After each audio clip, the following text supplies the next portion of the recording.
Valentin Kouadio est né alors que son grand frère, l'aîné de la famille, avait déjà 15 ans. Son grand frère s'est beaucoup occupé de lui, l'a aidé à grandir. À la mort de leur père, les parents ont donné une certaine responsabilité au grand frère. Maintenant que Valentin a grandi, les préoccupations ressemblant un peu à celles d'un parent sont toujours là. L'écart d'âge entre mes grands frères et moi, c'est entre 10 et 15 ans. C'est lui qui est mon papa, c'est lui qui me scolarise, c'est lui qui fait tout pour moi. Donc c'est mon papa. Parce que notre papa est décédé très tôt, donc c'est lui qui fait tout pour moi. C'est une relation entre père et fils, il n'y a pas de différence entre ses enfants et moi. Cela n'empêche pas la relation fraternelle, mais elle est un peu différente. Une relation fraternelle teintée de maternelle. Une telle relation est vécue par de nombreux frères et sœurs et chacun l'apprécie à sa manière. La différence d'âge compte.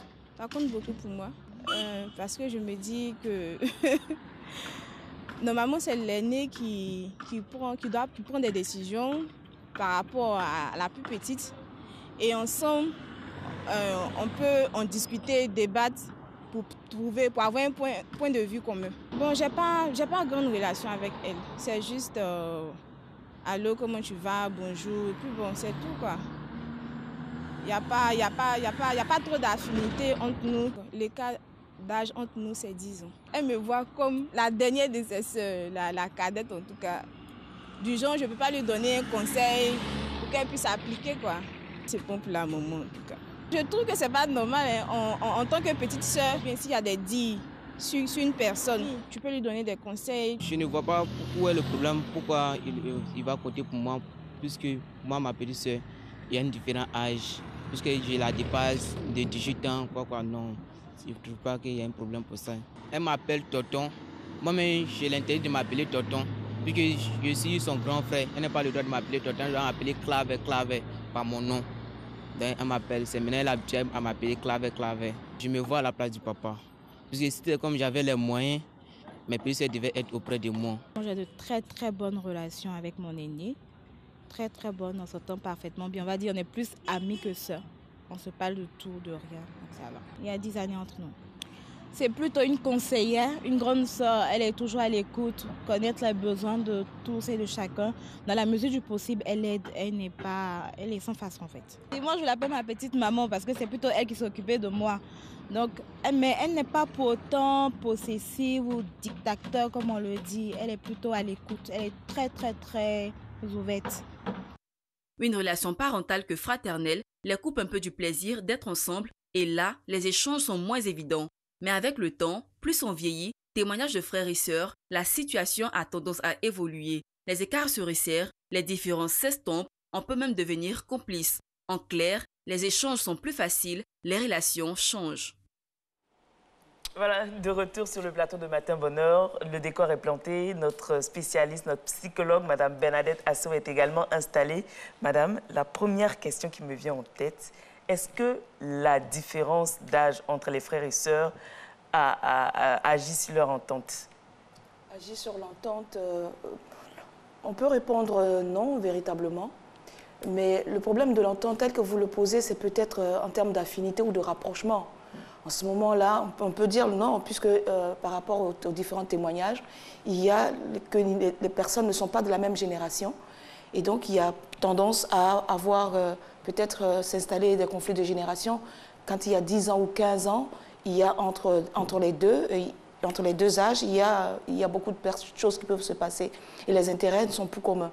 Dans la mesure où les intérêts ne sont pas communs, bon, naturellement, il y aura moins d'affinité et moins de rapprochement.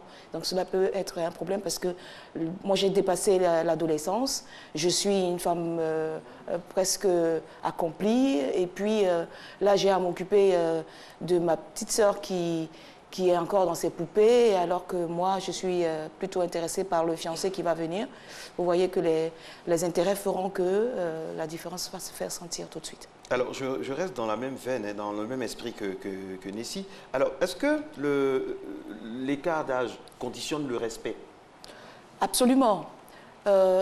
Beaucoup plus encore pour nous, Africains et Ivoiriens, puisque nous disons que le respect est dû à l'âge, le respect est dû aux plus âgés et à celui qui est plus âgé, on lui accorde donc la sagesse, on pense qu'il est sage, on pense qu'il a plus d'expérience. Donc ça impose naturellement le respect. Le respect des aînés, c'est quelque chose qui est établi. même de par Dieu. Tu donneras obéissance à ton père et aux aînés qui sont devant toi. Et donc, par rapport à cela, oui, ça impose le respect. Mais toute chose, il faut savoir raison garder. Si on a un grand frère ou une grande sœur qui n'a aucune sagesse, bon, le respect, les éléments qui peuvent conditionner ou qui peuvent emmener naturellement le respect de la personne, si ces éléments ne sont pas respectés, naturellement, le respect ne va pas s'installer tout seul. Donc, oui, ça implique le respect, mais dans certaines conditions, si les conditions qui demandent le respect ne sont pas respectées, le respect ne s'installera pas. Et pour les parents, s'ils veulent qu'il y ait un lien particulier entre leurs enfants, est-ce qu'ils doivent véritablement mettre l'accent sur la différence d'âge? Bon, c'est un facteur d'éducation, hein, de dire aux enfants qu'il faut respecter celui qui était né, celui qui est venu avant, qui connaît un certain nombre de choses et tout cela, et qui peut vous aider.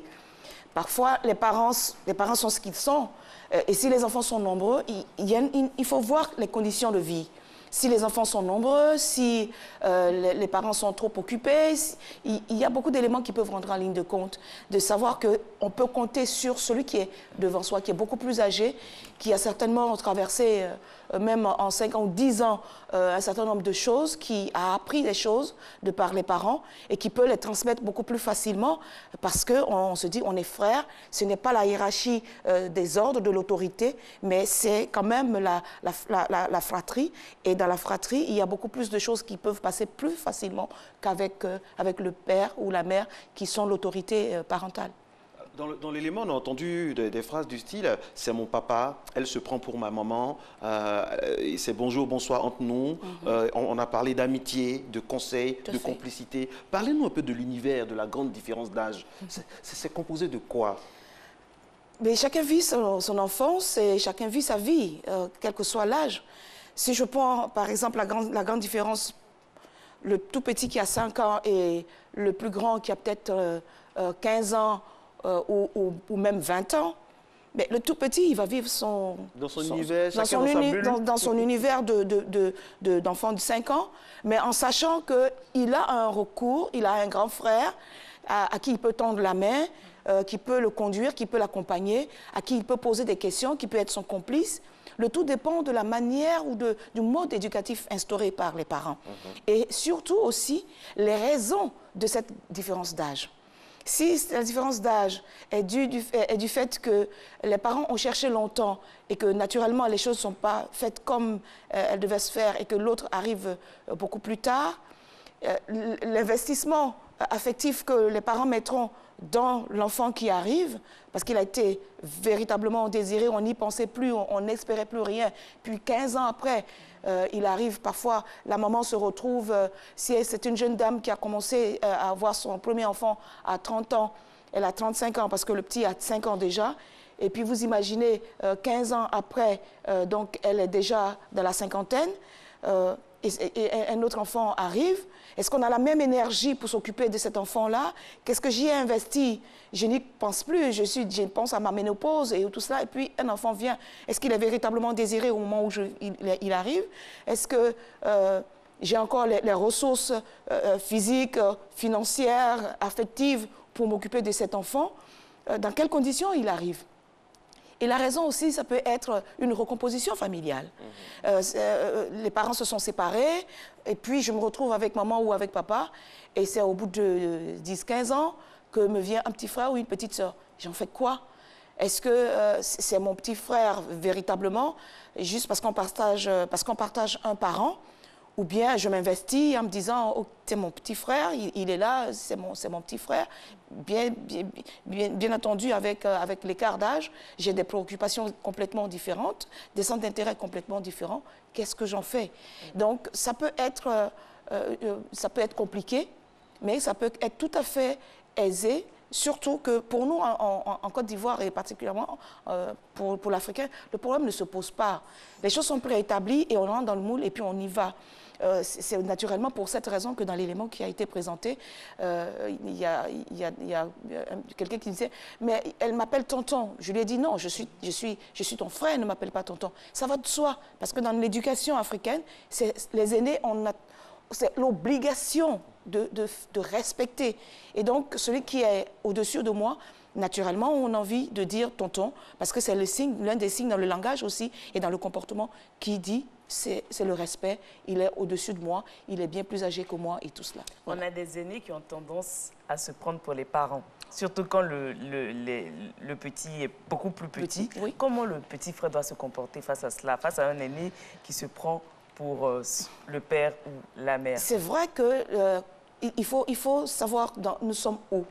Si nous sommes sur le modèle cadré occidental, très vite, le petit va se sentir étouffé ou gêné par la présence de ce grand frère ou de cette grande sœur qui se prend pour la maman ou pour le papa. Et très vite, ça va se faire sentir, tu n'es pas mon père, et du coup, tu n'es que ma sœur. Mais si nous sommes dans le modèle africain, où nous sommes dans la tendance du respect de l'aîné et de même quand il n'y a pas 10 ans, on a tendance à vouloir appeler le plus grand par respect, même pas par son nom. C'est très rare dans l'éducation africaine, ivoirienne, d'appeler son aîné par son nom. Fût-il être votre frère ou votre sœur, on cherche quelque chose, un autre surnom, quelque chose de plus affectif pour l'identifier, pour l'appeler. Grand frère, grande sœur. Grand frère, grande sœur, on ne dit pas le nom du grand frère. Une certaine pudeur. Une certaine pudeur, une certaine retenue. Parce que dans l'éducation, on apprend, dire le nom, c'est comme de l'effronterie. Alors que le modèle occidental nous offre donc d'appeler les personnes par leur nom. Et donc, il faut savoir où nous sommes dans quel cadre. Voilà. Alors, Madame Guissan, l'aîné, est-ce que parfois l'aîné ne voit pas d'un mauvais œil ce trop plein d'affection qui est conféré au petit dernier ou à la petite dernière, au Benjamin ou à la Benjamine? Est-ce qu'il ne se dit pas, mais moi, quand j'étais là, moi, je n'ai pas bénéficié de tout ça? Est-ce que cela ne biaise pas un peu les rapports? Bon, les rivalités entre frères, ça, ce sont des choses qui existent de façon naturelle. Hein. J'étais tout seul, j'avais tout pour moi. J'avais l'attention, les moyens, les cadeaux. J'avais tout pour moi. Et puis tout d'un coup, et ça a duré longtemps. Parce que pendant 10 ans, pendant 12 ans, 15 ans, j'ai bénéficié de tout ça, tout seul. Et puis tout d'un coup, voilà un intrus qui arrive. L'intrus qui arrive, il va me prendre l'affection de ma mère, tout est pour lui, on a Dieu que pour lui. Et on se dit, moi j'ai déjà tout eu. Et avec cet enfant-là, on a tendance à être moins exigeant qu'avec le premier. Parce qu'avec le premier, on peut faire beaucoup d'erreurs puisque c'est le premier. C'est comme l'initiation.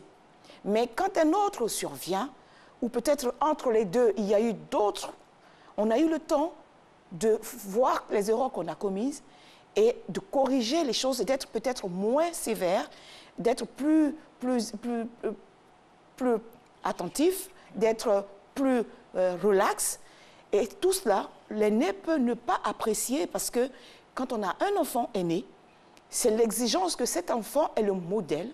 Et donc, l'éducation donnée au premier est généralement très stricte. Bon, ça peut aller dans tous les sens. Hein. Ça peut être très strict, de façon générale, est très strict, parce qu'on veut qu'il devienne le modèle pour les autres. Ou ça peut être, parce que c'est mon premier-né, je lui donne tout, donc on fait de lui un enfant gâteau. Mais toujours est-il que, à un moment donné, ce qu'il avait pour lui doit être partagé. Et les parents peuvent ne plus avoir les mêmes ressources. 10 ans, 15 ans, c'est beaucoup. On n'a plus l'énergie nécessaire. Et on est dans peut-être une carrière professionnelle qui prend peut-être plus de temps. Donc, les choses, naturellement, changent. Et donc, forcément, les conflits d'intérêts peuvent naître. La différence d'âge n'explique pas nécessairement le conflit entre les enfants. Même quand on a juste 1 an ou 2 ans de plus, le problème vient dans le partage. Il faut partager. Est-ce que j'ai appris à partager? Comment est-ce que je dois partager? Ça, c'est l'éducation que nous avons donnée qui peut nous conférer donc l'attitude que nous allons avoir avec le frère, même s'il y a 10 ans ou 11 ans ou 2 ans entre nous. Et pour éviter d'avoir des malentendus, pour éviter que nos enfants se regardent en chien de faïence, est-ce qu'il y a un écart d'âge idéal? Un écart d'âge idéal, peut-être pas. L'être humain, il n'y a pas de canevas ou de moule dans lequel on peut mettre un être humain pour dire c'est comme cela ou c'est comme ceci. Mais nous disons que par rapport aux préoccupations, si nous faisons des enfants trop rapprochés, pourquoi est-ce que le planning familial a été instauré? Parce que cela use les femmes. Et les bébés aussi n'ont pas le temps d'être bien pris en charge le temps qu'un autre arrive. Parce que la grossesse rapprochée, la deuxième grossesse peut se passer plus difficilement ou plus facilement, mais rapprocher le bébé qui est déjà là ne peut pas profiter donc de la mère entièrement. Mettre un trop grand écart aussi peut vous fatiguer, vous épuiser, parce que après 10 ans, on perd les habitudes, les repères de materner, de redevenir la mère maternelle, la nounou. On perd les repères et ça peut être difficile de recommencer parce qu'il s'agit de reprendre la chose, de recommencer, redevenir une nouvelle jeune maman. Et cela peut être difficile à cause des éléments qui nous entourent. Maintenant, les raisons pour lesquelles l'écart d'âge est installé aussi est importante. Nous disons que s'il doit avoir un âge, c'est un juste milieu des choses. Je suis suffisamment bien disposée. Celui que j'ai eu est déjà suffisamment mature, en termes de maturité relative à son âge. Il commence à être autonome, il a appris la propreté, il peut faire un certain nombre de choses tout seul, mais avec toujours la surveillance d'une personne. Alors, moi-même, je me sens bien dans mon corps pour avoir un autre enfant.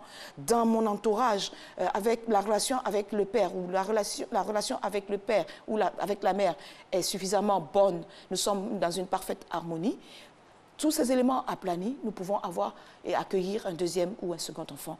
Voilà, c'est à chaque couple de déterminer l'écart qui lui est nécessaire de fixer entre les enfants. Mais généralement, on parle de 3, 4 ans, 5 ans. Mais ça, je veux dire, chaque famille doit pouvoir déterminer l'écart entre ses enfants. En fonction des réalités. En fonction des réalités. On a un témoignage assez édifiant qui va vous faire rire, hein, Madame Bernadette Assou-Nguessan. C'est qu'il y a une complicité, je m'appelle José, j'ai une complicité telle avec ma grande sœur et mon aînée de près de 22 ans. 22 ans. Et parfois, quand je fais des gaffes à l'école, elle venait et elle jouait le rôle de ma mère. La ressemblance aidant, tout le monde tombait dans le panneau. C'est une très très bonne relation que j'ai gardée avec elle qui continue jusqu'aujourd'hui parce que nos parents ne sont plus. Excellente. Beau témoignage. Beau témoignage. Et nous disons qu'à la vérité, l'expérience des plus aînés doit pouvoir nous enrichir et nous devons en profiter que de voir en eux des adversaires ou des ennemis. Non, au contraire, c'est une richesse de ce qu'ils ont traversé le temps et du fait que nous sommes des frères. Ce n'est plus la relation hiérarchique autorité parentale, mais c'est toujours amoindri. Et donc, c'est un grand bénéfice. Et je dis, c'est une excellente chose d'avoir pu profiter de cette confidentialité, de cette amitié. Et donc, c'est bon. Est-ce qu'un parent, est-ce que le fait qu'un parent a été, par exemple, petit frère ou ait vécu dans une ambiance familiale où il y avait une grande différence d'âge, est-ce qu'à son tour, quand il devient parent, il comprend ou bien ça aide à l'épanouissement des enfants? Qu'il fait en bas âge lui aussi, par exemple. Est-ce que ça aide? Ça aide. Quelle a été son expérience? Quelle a été son éducation? Qu'est-ce qu'il a traversé? Quel est son bagage? Qu'est-ce qu'il a acquis au point de vue affectif, au point de vue émotionnel, à tous les points de vue? C'est cela qui va servir dans sa vie de nouveaux parents ou d'adulte qui sera devenu. C'est son parcours, même pas véritablement l'écart d'âge en tant que tel. Okay. Voilà. Et comment doit se comporter l'enfant qui, en même temps d'être parent et grand frère? Alors, malheureusement, ça, c'est dans notre réalité, nous, de ce que nous avons tendance à tout de suite déléguer notre rôle de parent aux aînés, au point même où, même à notre présence, de dire, bon, j'ai fini ma part, c'est les grands frères maintenant qui doivent jouer le rôle parental. Ça, c'est pas bon. Il ne faut pas. Ce sont des rôles sociaux. Traditionnellement dévolus. Bien définis, avec des contours et des contenus bien clarifiés qu'il ne faut pas négliger. Un père reste un père avec des prérogatives de père, autorité parentale première, et la mère, une mère, autorité parentale en second, mais qui a la responsabilité donc la grande partie de la responsabilité de l'éducation à donner aux enfants, à veiller aux bons soins de l'enfant. Donc, ce rôle de parent, il ne faut pas le déléguer au grand frère, même s'il y a 15 ans, 20 ans, même si on est fatigué, même si on a moins de ressources, il ne faut pas le déléguer absolument au point de nier son rôle parce que ce n'est pas bénéfique pour l'enfant qui pense que vous n'avez pas besoin de lui, que vous ne l'aimez pas et que vous ne le désiriez peut-être pas alors que ce n'est pas votre volonté. Il faut toujours, quel que soit l'âge, manifester son amour et son attention à son enfant parce que c'est cela qui l'aide à grandir et à bien grandir. Merci beaucoup, merci beaucoup. Quelle que soit la différence, pas d'âge, hein, mais de lieu, nous on a été très heureux d'être en votre compagnie, mesdames et messieurs. Soro Félicité a tracé le contour technique de cette émission. C'est fini pour aujourd'hui, Nessie. J'ai été très heureux d'être avec vous. Oh, plaisir partagé, plaisir partagé. Merci beaucoup pour les informations que vous nous avez données. On ressort de cette émission beaucoup plus grandi. Et demain, c'est le même programme, tout aussi enrichi que celui-là. On vous laisse en compagnie des programmes de la RTI 1. À demain.